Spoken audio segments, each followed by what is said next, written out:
जय जोहार, जय कंसरी माँ, जय बरमदेव भगवान, जय आदिवासी। આજનો આપણો આ પ્રોગ્રામ સર્વ સમાજ આદિવાસી દ્વારા આ કરવામાં આવ્યો છે।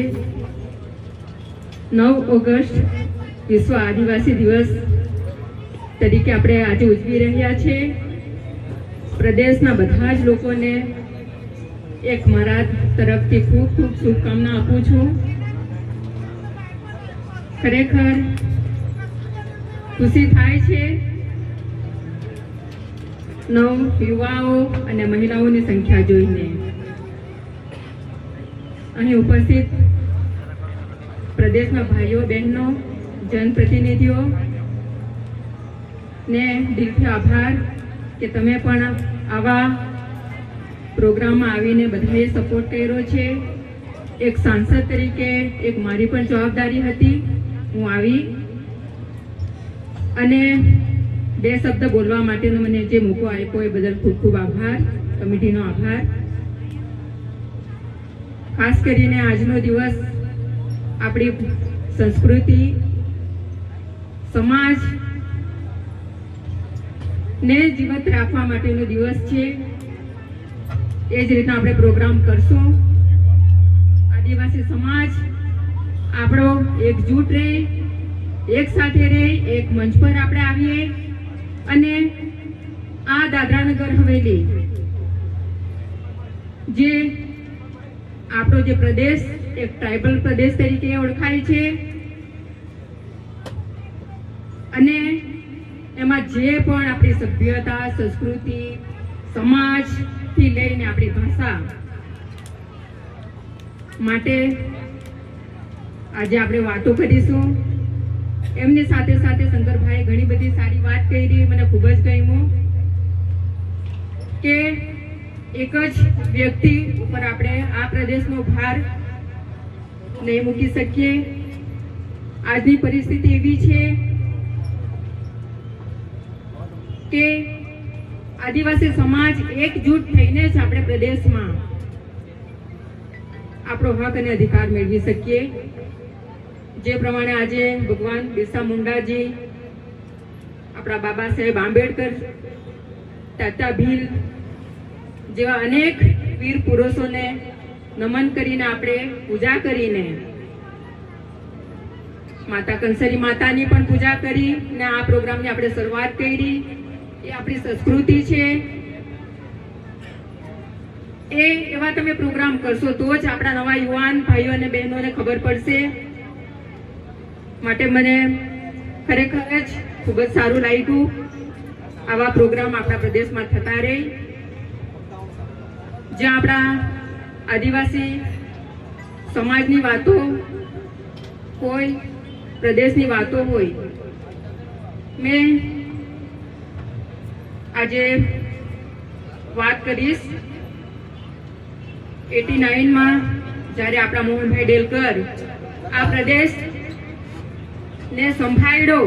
89માં જે સંગઠન હતું એ સંગઠનને એકજૂટ સાથે સતત 20-22 વર્ષ સુધી 7 વખત તમે બધાએ મોહનભાઈને MP બનાવ્યા અને મોહનભાઈના તરફથી પણ આદિવાસી સમાજને બનતી કોશિશ થઈ કે આદિવાસી સમાજ આગળ આવે, એને હક અને અધિકાર મળે। એમના માટે ખૂબ જ લડાઈ લડ્યા અને લોકોને હક અધિકાર અપાવ્યા। જ્યાં જમીનના પટ્ટાની વાત હોય એમના દરમિયાન જ ઘણા બધા આપણે આદિવાસી લોકોને જમીનો અપાવી, લોકલ લોકોને જ નોકરી ગવર્મેન્ટ મળે એ કાયદા પણ એમણે બનાવડાવ્યા, હક અને અધિકાર પણ અપાવ્યો। રસ્તા, પાણી, લાઇટ, રોજગારની વાત આપણે કહીએ, હરેક ફિલ્ડમાં એમણે ખૂબ જ વિકાસ કર્યો। જીવ્યા ત્યાં સુધી પ્રદેશના લોકો માટે લડ્યા। એવા આપણા મોહનભાઈને પણ આજના દિવસે યાદ કરશું, એમને પણ શ્રદ્ધાંજલિ આપીશું, એમને પણ નમન કરીશું। એમના વિચારોને પણ આપણે બધાએ આગળ લઈ જવા પડશે। એમના વિચાર એક જ હતા કે સમાજ એકજૂટ રહે, એકતા આવે બધામાં, આપણી સભ્યતા સંસ્કૃતિ સાથે વધારીએ અને ખાસ કરીને એકતામાં જ એમણે તાકાત બતાવી હતી. એ જ રીતે આપણે આગલા દિવસોમાં પણ બધા એકજૂટ રહીને આપણા પ્રદેશને આગળ વધારીશું. મોહનભાઈની સાથે સાથે હું આ પ્રદેશ જ્યારે પોર્ટુગીઝ શાસનમાંથી મુક્ત થયો એ વખતે આપણા સંજયભાઈ રૂપજીભાઈ ડેલકરજીને ફર્સ્ટ MP બનાવ્યા. એમણે પણ એમના ટર્મ દરમિયાન ખૂબ જ સારા કાર્ય કર્યા. તેરમ પ્લોટથી લઈને જ્યારે દુકાળ જેવી સ્થિતિમાં પણ ઘરે ઘરે લાલ જુવારની વાતો થાય છે એ રીતના એમણે પણ ખૂબ જ કામ કર્યા. એમને પણ આપણે યાદ કરીશું. જુગલભાઈ જેવા આપણા આદિવાસી સમાજના નેતા હતા. એ મોહનભાઈની સાથે ખભેથી ખભા મિલાવીને એમણે કામ કર્યા. એમના સપોર્ટ અને સહયોગથી મોહનભાઈ પણ MP બન્યા અને ઘણા સારા આપણા સમાજના કામો, આપણા પ્રદેશના કામો કરી શક્યા. આજે હું પણ તમને એક આશ્વાસન આપીશ. એક પાર્લામેન્ટમાં ઘણા બધા મુદ્દા મેં ઉચેક્યા છે. એક સાંસદ તરીકે, એક મહિલા સાંસદ તરીકે તમે મને બીજી વખત સાંસદ બનાવી, એના માટે મારા મોઢેથી શબ્દ નથી. એવી સ્થિતિમાં મને બનાવી, એવી સ્થિતિમાં તમે મને જવાબદારી સોંપી. મારી પણ એક બહુ મોટી જવાબદારી બને એક મહિલા તરીકે કે આદિવાસી સમાજ અને પ્રદેશ માટે ખૂબ જ કામ કરું અને બનતી કોશિશ થાય. મેં પાર્લામેન્ટ સુધી બધા જ જે તમે આજે ચર્ચાઓ વાત કરી, 5મી 6ઠી અનુસૂચિની વાત હોય, આપણા રોજગારની વાત હોય, ઘણા એવા મુદ્દાઓ છે એવું તમને જણાવીશ કે ટ્રાઇબલ સંસ્કૃતિને સાચવવાની વાત હોય. જ્યાં આપણે ત્યાં મ્યુઝિયમ હતું એને કાઢી મૂકવામાં આવ્યું. આપણે તાડપા ફેસ્ટિવલ મનાવતા હતા એ બંધ કરી દેવામાં આવ્યું. 9 ઓગસ્ટના પ્રોગ્રામ માટે આપણે રજાની વાત કરી, એ નથી મળ્યું. ધીરે ધીરે આપણી સંસ્કૃતિ ને ભૂસાવવાની કોશિશ થઈ રહી છે. એટલા માટે હું કહીશ કે મારી જે જવાબદારી છે હું ફૂલ ફ્લેજમાં નિભાવીશ. જ્યાં જ્યાં જે પ્રશ્ન હશે સદનમાં મૂકીશ.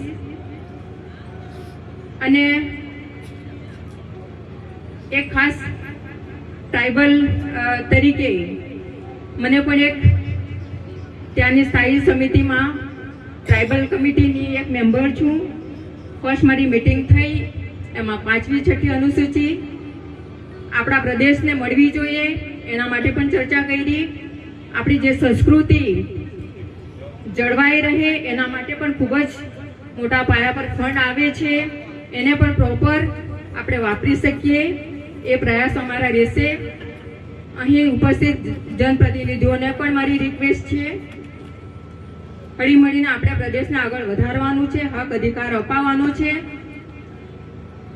સિર્ફ એવું નહીં થાય કે 9 ઓગસ્ટના દિવસે બધા આપણે આવીએ, છૂટા પડીએ, પછી કંઈ નહીં. ખુશીની વાત એ છે કે આ મંચ પર હરેક જનપ્રતિનિધિ ઉપસ્થિત છે, ઘણા પાર્ટીના જનપ્રતિનિધિ પણ ઉપસ્થિત છે. એવા સમય એમ લાગે કે ખરેખર આપણે પ્રદેશને પરિવર્તન લાવશું, પણ જ્યારે ખરેખર જરૂરત હોય ત્યારે આપણે એકજૂટ નથી થતા. જ્યાં જંગલ જમીનની વાત હોય, જરૂર અમે એ મુદ્દાને આગળ લીધો છે. એમાં આપણે રજૂઆત કરીને જે પણ પટ્ટાઓ બાકી છે એમાં અપાવવાની કોશિશ કરીશું. જે આપણા રસ્તા, પાણી, લાઇટથી લઈને પહેલા બધું જ આપણને મળતું, મોહનભાઈ બધું જ અપાવેલું, રસ્તા, પાણી, લાઇટથી લઈને. આજની એવી સ્થિતિ છે કે ઘર ઘર પાણીની યોજના બધા જ લોકો સુધી પહોંચી નહીં શકી. મળે અમારી કોશિશ રહેશે 1-2 વર્ષમાં જે પણ થાય આપણે કમ્પ્લીટ કરીશું. અને એવા ઘણા યુવાઓને વાત કરીશ કે ખરેખર તમારે આગળ આવવા જેવું છે, પોતે જાગૃત થવા જરૂરી છે. સાથે સાથે સમાજ અને સંસ્કૃતિને પણ આપણે આગળ વધારવી જરૂરી છે. આપણા આદિવાસી સમાજ એક પ્રકૃતિથી જોડાયેલો છે. એક જ ભાષામાં આપણે કહીએ તો આપણે એટલે આપણે પર્યાવરણ. આદિવાસી સમાજ જ આખા વર્લ્ડને બચાવેલો છે. આપણી પ્રકૃતિ આજે પર્યાવરણનું જે સ્થિતિ છે એ જોઈને હું કહીશ કે ધીરે ધીરે આપણે જંગલોમાંથી બહાર નીકળશું તો આપણી સંસ્કૃતિની સાથે સાથે આપણું પર્યાવરણને પણ ઘણું બધું નુકસાન થશે. એ માટે બધા જ યુવાઓને પણ મારી રિક્વેસ્ટ છે કે તમે જાગૃત થજો, ભણજો, શિક્ષિત થજો. શિક્ષિત થઈને આપણા કાયદા કાનૂન શું છે એ જાણવાની કોશિશ પણ કરજો. આજે હું બેઠી હતી ત્યારે મને એક નવો વિચાર આવ્યો. જે SIR ની રીતે હમણાં ચાલી રહી છે, આપણે SIR અહીંયા નગર હવેલીમાં ચાલી રહ્યું છે, એમાં મને જાણવા મળ્યું કે 70,000 લોકોને નોટિસ આપવામાં આવી.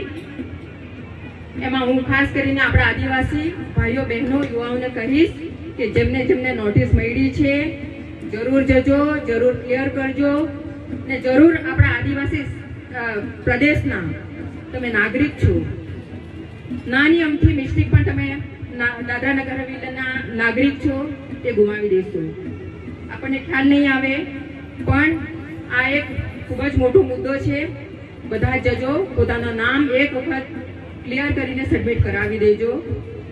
બાકી તો જે પણ મારા લગતા જે પણ કાયદા કાનૂનમાં જે પણ હશે હું જરૂર મારી ટ્રાય કરીશ. ખાસ કરીને ગ્રામ સભા જ્યાં નગર હવેલીના આપણે હક અધિકારની વાત કરી, પ્રદેશમાં એસેમ્બલી નથી એટલા માટે આપણા અહીં ગ્રામ સભા, જિલ્લા પંચાયત, પંચાયત અને નગરપાલિકા એમાં સૌથી વધારે પાવર હોય. ધારે તો એ બધું જ કરી શકે. એટલા માટે હું કહીશ કે જ્યારે જ્યારે ગ્રામ સભા યોજાતી હોય બધા જજો. ગ્રામ સભા એક એવી વસ્તુ છે કે આપણા લોકો માટે બનેલી છે. એમાં તમે તમારી બહુમતીથી જે પણ તમે મુદ્દો મૂકશો એ તમારો ફાયદો બની જશે. એટલા માટે હું કહીશ કે તમે જાગૃત રહેશો, શિક્ષિત રહેશો તો આ પ્રદેશમાં નાની મોટી જે હક અધિકારો છે એ આપણે મેળવી શકીશું. બાકી તો હર વર્ષે આપણે 9 ઓગસ્ટનો દિવસ મનાવતા રહેશું, માંગણી કરતા રહેશું. પછી આપણી પરિસ્થિતિ એવી થઈ જશે કે આપણે આપણા પ્રદેશમાં પરાયા દેખાશું. એટલા માટે હું બધાને વિનંતી કરીશ કે આજનો આ સર્વ સમાજનો પ્રોગ્રામ છે. આ પ્રોગ્રામ સક્સેસ તમે કર્યો એ બદલ બધા જ ભાઈઓ બહેનોને ખૂબ ખૂબ આભાર. આપણી સભ્યતા, આપણી સંસ્કૃતિ, આપણું અસ્તિત્વ, આપણી ભાષા જીવવાની બધી જ પરિસ્થિતિ જળવાઈ રહે એના માટે બધાએ જાગૃત રહેવું જરૂરી છે. અને ખાસ કરીને એક છેલ્લી વિનંતી કરીશ કે એકજૂટતા, કોઈ પણ એવો મુદ્દો હોય, હું તો તમને કહીશ કે એક એવો મુદ્દો હોય બધા જનપ્રતિનિધિએ એક મંચ પર આવવું પડશે, લડવું પડશે અને પોતાનો હક અધિકાર આપણે પ્રદેશને અપાવવું પડશે. એ મેં જોયું છે. એટલા માટે હું કહીશ એકજૂટ રહેજો, બધા સાથે રહેજો, શિક્ષિત રહેજો, સ્વસ્થ રહેજો. જે મારી જવાબદારી છે સાંસદ તરીકેની હું જરૂર પૂરી કરીશ. હંમેશા પૂરું કરવાની કોશિશ કરું છું. જ્યાં જે રજૂઆત કરવાની વાત હોય, અહીંના એડમિનિસ્ટ્રેશનની વાત હોય, કે યા જિલ્લા પંચાયતમાં વાત કરવાની હોય યા દિલ્હી વાત કરવાની હોય, હું જરૂર કરતી છું ને એમનો રિઝલ્ટ આવે ત્યાં સુધી કરતી રહીશ. ફરીવાર બધાને આદિવાસી દિવસની ખૂબ ખૂબ શુભકામના આપું છું. જય હિન્દ, જય દાદરા નગર હવેલી, જય આદિવાસી, જય જોહાર.